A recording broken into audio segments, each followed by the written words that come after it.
우리 성경 보겠습니다. 창세기 36장입니다. 창세기 36장 1절에서 43절입니다. 좋은 아침입니다. 한 주간 시작하는 월요일 아침, 하나님 은혜와 축복이 함께 하시기를 주님의 이름으로 축원합니다. 어제 일부 예배 때는 제가 그런 말씀을 드렸어요. 우리는 한 주간을 쉴 때 월화수목금토일 이렇게 쉬어요. 그죠? 근데 영어권에서는 월요일이 먼저 나오는 게 아니라 썬데이가 먼저 나와요. 일요일이 먼저 나오고 그리고 토요일로 끝납니다. 이제 각기 의미가 달라요. 우리는 월요일 날 일해서 일요일 날 쉬자. 그래서 일요일이 쉼의 의미가 있어요. 근데 영어권에서는 썬데이가 먼저 시작해. 그거는 쉬고 일하자라는 것이 아니라 썬데이는 뭐예요? 그들에게 있어서는 일요일이 아니라 주일이야. 더 로드스데이. 주일이라고 하는 것은 뭐냐면 주님의 날이다 그 말이에요. 그래서 하나님 앞에 예배를 드리고 한 주간을 시작하는 거예요. 그러니까 우리랑 달라요. 우리는 실컷 일했으니 이제 일요일 날은 놀자, 쉬자 이런 거고, 영어권은 예배를 드리고 난 다음에 그리고 한 주간을 시작하는 거예요. 참 의미가 있어요. 그러니까 예배를 모두 한 주의 시작이 예배를 드리면서 시작하는 거예요. 여러분, 예배를 드리고 시작하는 이 한 주간 하나님의 은혜를 입고 하나님의 은혜를 받고 하나님의 축복을 받고 시작하는 거예요. 그러니까 다른 거죠. 내가 일하고 쉬는 것이 아니라 우리는 하나님의 축복을 받고 하나님의 은혜를 받고 한 주간 일하는 거예요. 여러분, 하나님의 은혜를 받고 시작하는 이 한 주간 영적으로나 육적으로 또 물질적으로 모든 면에서 승리하고 풍부해지는 그런 한 주간 되기를 주님의 이름으로 축복합니다. 또 그렇게 될 줄로 믿습니다. 오늘은 우리가 이제 에서 여기 이렇게 시작을 해요. 1절에 보니까 에서 곧 에돔의 족보는 이러하다 그랬어요. 그러니까 에서가 에돔이에요. 그리고 마지막 절, 맨 마지막 절 볼까요? 맨 마지막에는 이랬어요. 에돔 족속의 조상은 에서더라. 1절에서는 에서는 에돔의 조상이다 그랬고, 밑에서는요 에돔 족속의 조상은 에서더라. 그래서 에돔이 먼저 나와요. 요게 이제 긴 이유가 있어요. 어저께 우리는 성경 읽지 않았지만 어저께 어떤 일이 있었냐면은 아버지 이삭이 죽습니다. 그래서 야곱과 에서가 한 자리에 모여서 아버지를 애도를 해요. 장례를 잘 치릅니다. 그 얘기는 뭐냐면은 비로소 에서와 야곱이가 화해를 했다 하는 것을 뜻하는 거예요. 그리고 오늘 성경에 보니까 에서와 야곱이가 그리고 나서 한 집에 살면서 아주 화목하게 잘 살았던 것 같아요. 그래서 7절에 보니까 오늘 본문 7절에 봅니다. 두 사람의 소유가 풍부하여, 여기 두 사람의 소유라고 하는 것은 에서와 야곱을 말하는 거예요. 그 두 사람이 함께 모여서 소유가 풍부하여 함께 거주할 수 없음이라라. 그래서 그들이 거주하는 땅이 그들의 가축으로 말미암아 그들을 용납할 수 없어서, 그래서 6절에 보니까 에서가 자기 아내들과 자기 자녀들과 자기 집의 모든 사람과 자기의 가축과 자기의 모든 짐승과 자기가 가나안 땅에서 모은 모든 재물을 이끌고 그의 동생 야곱을 떠나 다른 곳으로 갔더니, 가나안을 떠나 다른 곳으로 갔다는 거예요. 가나안은 하나님의 약속의 땅이거든요. 그런데 풍부해지니까 자기 식솔들 다 거느리고 다른 곳으로 갔다. 가나안을 버렸다 그 말이에요. 가나안을 떠난 거예요. 약속의 땅을 떠나서 세일 땅으로 다른 곳으로 간 거예요. 그래서 여기서는 자연스럽게 이제 야곱이가 가나안의 주인이 되는 거예요. 약속의 땅의 주인이 되는 거예요. 그래서 이때부터 이제 다음 장에 야곱에 대한 얘기가 나오는데, 이때부터 가나안의 주인공은 야곱이가 되는 거고, 에서는 독립을 해서 세일 땅에 가서 거주하게 됩니다. 그런데 재미있는 것은 오늘 여기는 세일 에돔 족속, 에서의 족속을 쭉 설명해 주고 있어요. 그러니까 여러분들이 이제 창세기를 떠나서 출애굽기를 읽거나 또 신명기를 읽거나 이런 데를 읽으면서 에돔, 그때는 에서라고 나오지 않고 에돔이라고 나와. 그 에돔은 바로 에서의 후손들이다 하는 것을 알 수 있어요. 그러니까 에돔하고 나중에 보면은 에돔하고 이스라엘이 서로 다퉈 싸워요.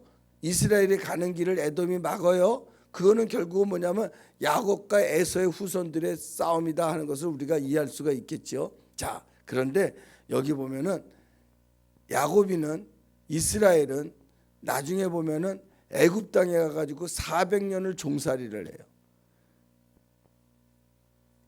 하나님의 약속의 땅에서 머물렀던 이스라엘, 하나님의 축복의 땅 가나안에서 머물렀던 이스라엘은 400년 동안 애굽에서 종살이하는 동안 에돔의 후손들, 에서의 후손들은 어떻게 했느냐? 여기 보니까 쭉 족장을 세 개를 이루면서 그 가문이 굉장히 번성하는 것을 볼 수가 있어요. 그죠? 쭉 번성을 하고 정치적으로도 조직적으로도 얼마나 앞서갔냐 하면 20절 봅니다. 20절 보면은 그 땅의 주민 호리 족속과 세일 자손은 로단과 소발과 시브온과 아나와 디손과 에셀과 다산이니 이들은 에돔 땅에 있는 세일의 자손 중 호리 족속의 족장들이요. 이게 쭉 에돔의 가문이 번성함을 보여주고 있어요. 또 호리 족 29절 봅니다. 호리 족속의 족장들은 곧 로단 족장, 소발 족장, 시브온 족장, 아나 족장, 디손 족장, 에셀 족장, 다산 족장이라. 이들은 그들의 족속들에 따라 세일 땅에 있는 호리 족속의 족장들이었더라. 그 쭉 번성해요. 그리고 31절 중요한 얘기가 나와요. 31절이 굉장히 중요한데 뭐라고 그랬냐면은 잘 보세요. 이스라엘 자손을 다스리는 왕이 있기 전에 에돔 땅을 다스리던 왕들은 이러하니라. 이스라엘 자손은 아직 왕이 없었어.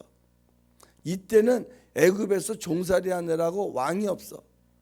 나중에 애굽에서 나와가지고 한참 후에 이스라엘의 왕정 시대가 되는 거예요. 족장 시대를 거쳐서 왕정 시대가 될 때까지 한참 기다리잖아요.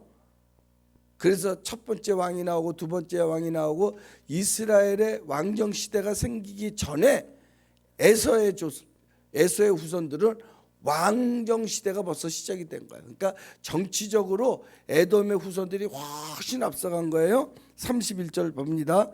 이스라엘 자손을 다스리는 왕이 있기 전에 에돔 땅을 다스리는 왕들은 이러하니라. 32절 부올의 아들 벨라가 에돔의 왕이 되었으니 그 도성의 이름은 다나바며. 그러면서 에돔 왕, 성경에 보면 에돔 왕 이런 얘기가 많이 나와요. 그래서 모세도, 출애굽기 모세도 에돔 왕에게 공물을 바쳤다 이런 얘기가 나와. 그러니까 얼마나 정치적으로 에서의 후손들이 앞서가고 있는지를 몰라요. 그러니까 정치적으로 이렇게 앞서갔다고 하는 것, 정치가 잘 앞서갔다고 하는 것은 경제가 좋아졌다는 얘기고 문화가 발달했다는 것이고 모든 것이 좋아진 거예요. 약속의 땅에 있는 애굽족 이스라엘 족속들은 애굽에서 종살이하고 있을 때, 힘들어했을 때 에서의 후손들은 가나안을 떠나서, 약속의 땅을 떠나서 이방 여인을 얻고 살아가는 에서의 후손들은 잘 되고 있었다는 거예요.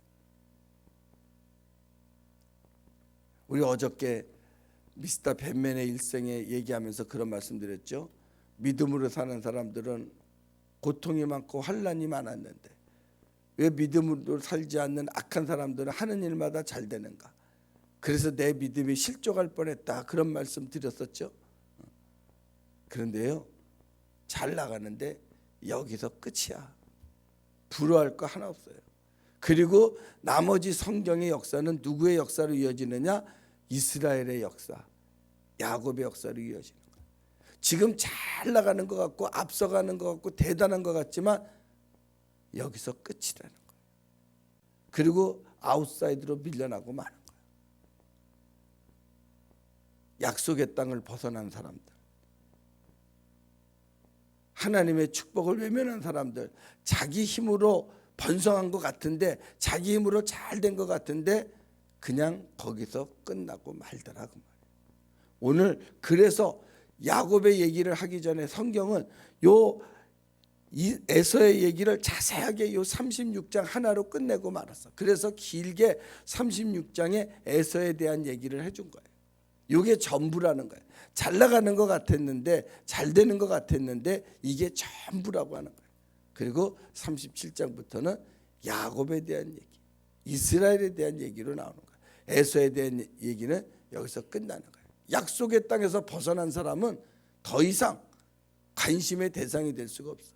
그냥 그렇게 살다가 흐지부지 없어지고 마는 거예요. 그리고 약속의 땅에서 살았던 야곱 고생되는 것 같았고 힘든 것 같았지만 그 역사가 지금까지 이어와서 오늘날 이스라엘, 지금의 이스라엘을 만들어가고 있는 거예요. 계속해서 이어지는 거예요. 그래서 성경은 우리에게 그걸 가르쳐 주는 거예요. 약속의 땅을 지키라는 거예요. 믿음을 지키라는 거예요. 아무리 세상으로 가는 것이 잘 되는 것 같아도 부러워할 것도 없고 따라갈 것도 없고 흉내낼 것도 없고 우리는 약속의 땅, 하나님께서 우리에게 주신 그 믿음을 끝까지 붙들고 나가라는 거예요. 여러분, 오늘 이 하루도, 이 한 주간도 믿음의 승리자들이 다 되기를 주님의 이름으로 축복합니다. 기도하시겠어요? 하나님 아버지 감사합니다. 약속을 저버린 자들, 믿음을 저버린 자들, 앞서가는 것 같았습니다. 굉장히 빨리 성장해 나가는 것 같았습니다. 그러나 그것이 전부였습니다. 힘이 들어도 어려워도 종살이를 해도 고통스러워도 약속의 땅을 지켰고 믿음을 지킨 자들 결국 하나님의 축복을 받아서 대대로 이어져 온다는 것을 알게 하시고 우리 유혹받지 말고 흔들리지 말고 믿음을 지키는 귀한 식구들 하나님 허락하여 주시옵소서. 예수님의 이름으로 기도합나이다. 아멘.